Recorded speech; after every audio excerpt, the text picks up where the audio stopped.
नमस्कार, मैं हूं अभिषेक त्यागी।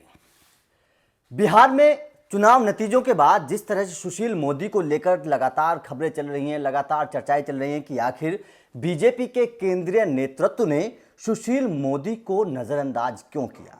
आखिर क्या वो वजह थी कि सुशील मोदी हाशिए पर आ गए। आखिर उन्हें किस गलती की सजा मिली है, ये सब बातें हम आपको बताएंगे।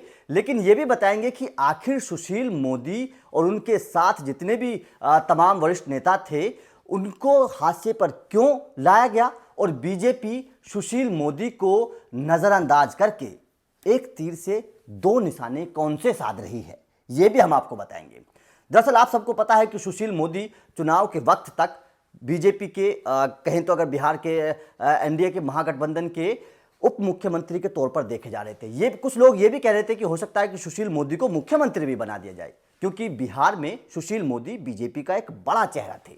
लेकिन जैसे ही चुनाव नतीजे आए, सुशील मोदी की पत्ता कटने लगा और सुशील मोदी हाशिए पर आ गए।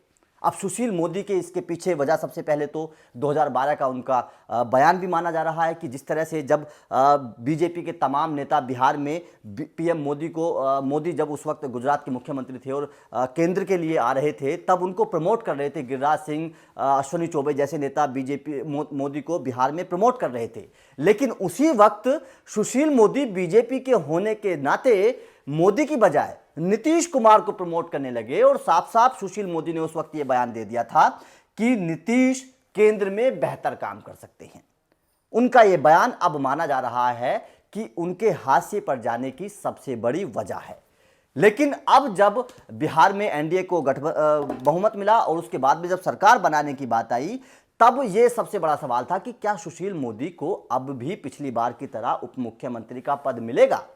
सभी इंतजार करते रहे। राजनाथ सिंह को इस बैठक के लिए खास तौर पर बिहार भेजा गया, क्योंकि राजनाथ सिंह बिहार में नीतीश और बीजेपी के बीच का जो समन्वय है उसको बैठाने में एक बेहतर नेता साबित हो सकते हैं। इसी वजह से सोचते हुए, इस बात को सोचते हुए केंद्रीय नेतृत्व ने, बीजेपी के केंद्रीय नेतृत्व ने राजनाथ सिंह को बिहार में भेजा।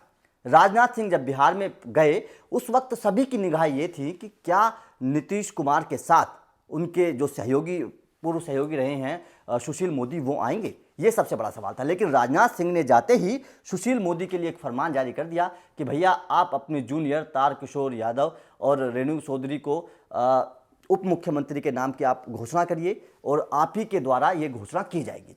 उसके बाद में हारे थके मन से सुशील मोदी ने इन दोनों के नाम की घोषणा की और एक हारे थके मन से एक ट्वीट भी कर दिया, जिसके बाद में ये सवाल खड़े होने लगे कि आखिर बीजेपी सुशील मोदी के साथ ऐसा क्यों कर रही है। यह सबसे बड़ा सवाल था। तो इस सवाल के बारे में हम आपको बताएं। दरअसल बीजेपी इसके साथ एक निशाना साध रही है। वो निशाना है नीतीश कुमार को कम करना।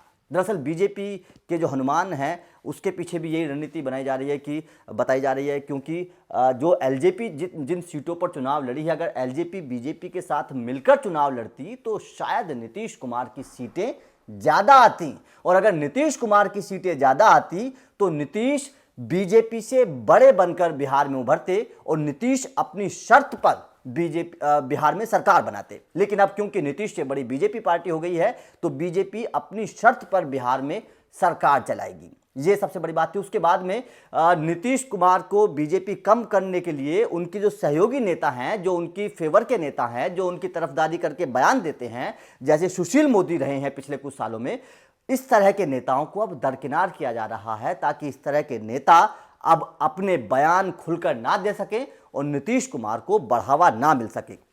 वैसे अगर बिहार के राजनीतिक जानकारों या फिर बीजेपी के नेताओं की माने तो वो साफ बोलते हैं कि जिस तरह से सुशील मोदी ने पिछले कुछ सालों में नीतीश कुमार के लिए बयान दिया है, उससे बीजेपी बिहार में खास तौर पर नीतीश कुमार की पिछलग्गू पार्टी बनकर रह गई है।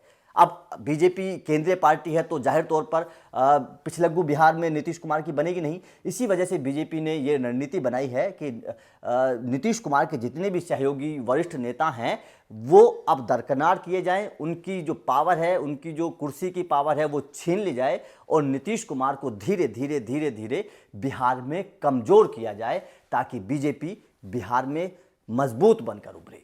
ये इसके पीछे की सबसे बड़ी वजह है। उसके साथ ही सुशील कुमार मोदी को अपना 2012 का वो बयान भी भारी पड़ गया, जब उन्होंने पीएम मोदी के ऊपर नीतीश कुमार को तरजीह दी थी और कहा था कि नीतीश कुमार केंद्र में बेहतर साबित हो सकते हैं। तो दोस्तों, आपका बीजेपी की इस रणनीति पर क्या कहना है, हमें कमेंट करके जरूर बताएं।